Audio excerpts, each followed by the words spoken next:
सा ग सा ग सा ग सा ग मग सा. प्रार्थना होती 7 जन्माची, भाग्य हे जन्मोजन्मी पूर्ण घ्यावी माथ्याला. पूर्तता झाली सोन पायाने, आज सौभाग्याचे क्षण आले माझ्या वाट्याला.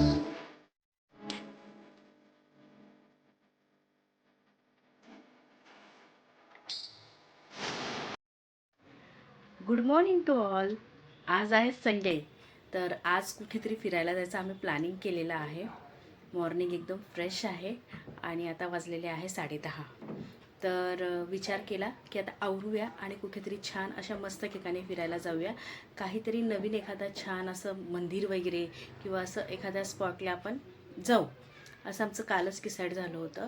तर काल आम्ही गुगलला सर्च करत होतो, तर आम्हाला एक राधाकृष्णाचं मंदिर आहे, ते अंबरनाथपासूनही जवळ आहे आणि कल्याणपासूनही जवळ आहे. तर ते आम्हाला सर्चिंगमध्ये सापडलं आहे.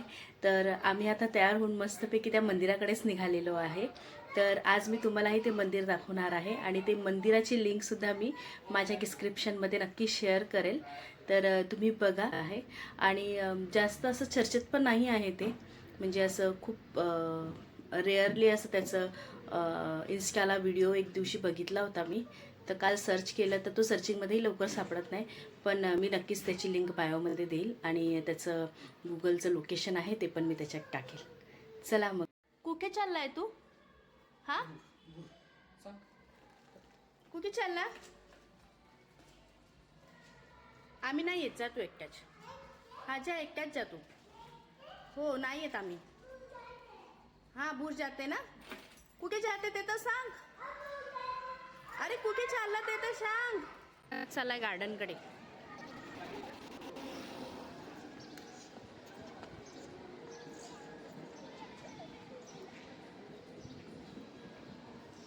पळाला गार्डनकडे. चल लवकर, आपल्याला बुरी जायचंय बेटा. आपल्याला बुरी जायचे. आपल्याला बुरी जायचे. चल लवकर, चल चल चल चल चल चल चल चल चल.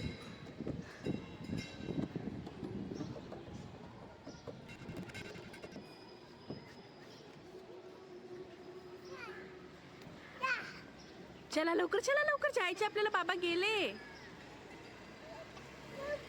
बाबा गेले. बघ बाबा दिसतात का? शोध त्याला, शोध. चला चला चला चला, बाबा गेले.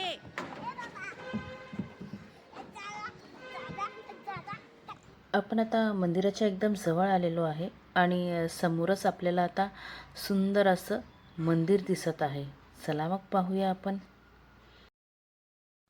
हे मंदिर प्राचीन आणि नयनरम्य असून शांत आणि पवित्र वातावरणासाठी प्रसिद्ध आहे, जिथे राधा आणि कृष्णाची मूर्ती आहे आणि आजूबाजूचे सौंदर्य किंवा गोशाळा असल्यामुळे ते भक्तांमध्ये लोकप्रिय आहे.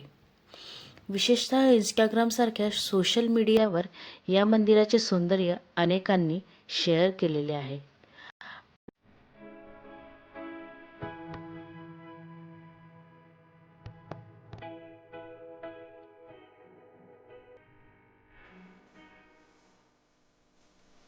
अंबरनाथमधील नेवाळीजवळील राधाकृष्ण मंदिर, जे पालेगाव परिसराशी जोडलेले आहेत, हे अलीकडेच उघडलेले सुंदर धार्मिक ठिकाण आहे. स्थानिक लोकांनी याला इस्कॉन मंदिर असे म्हटले आहेत.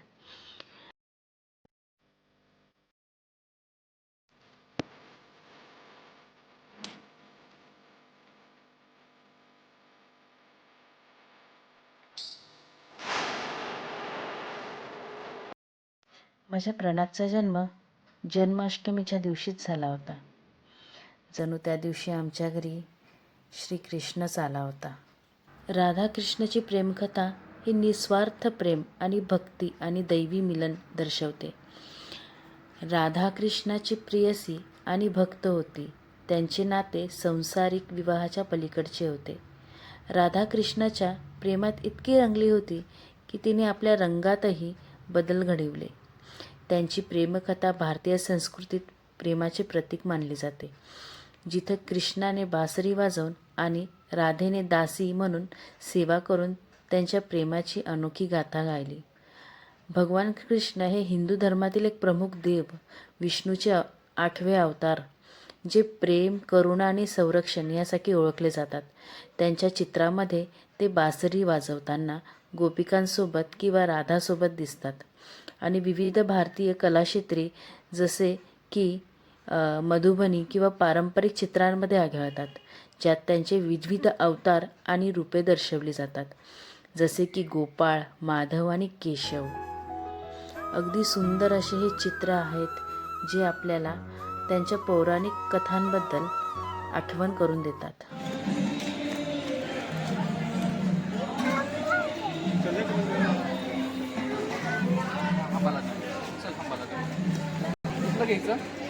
हे टोकरीतलंच घ्या. हे सांगून जाईल आपण.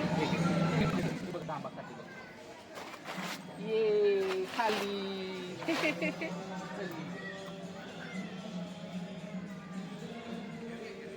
प्रणत कुठे रे अम्मा? त्याला वरती उचला ना जरा. हे धर ना.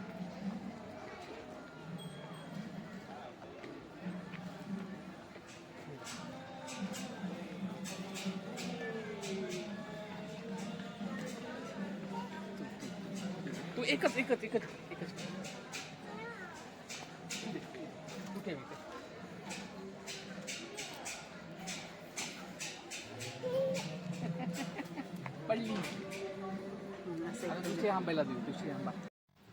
इस्कॉन मंदिरामध्ये गोशाळा आहेत, जिथे गायींची सेवा केली जाते. या गोशाळा श्री कृष्ण आणि गोविंदाच्या संकल्पनेशी जोडलेल्या आहेत. गायींची काळजी घेणे, त्यांना सुरक्षित आणि प्रेमळ वातावरण देणे, गायींची सेवा करणे हे भगवान श्री कृष्णाची सेवा मानली जाते. म्हणून याला गोसेवा म्हणतात. अनेक गोशाळांमध्ये फक्त गायीच नाही तर बैल आणि वासरांनाही आश्रय मिळतो. प्रणादला बघा ना, अजिबात भीती वाटत नाहीये.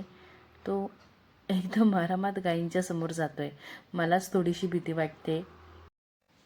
रविवारच्या दिवशी इथे दुपारी 1:30 वाजता भक्तांसाठी स्वादिष्ट प्रसाद वाटप केला जातो. जेवणाची पण त्यांनी अगदी उत्तम सोय केलेली आहे.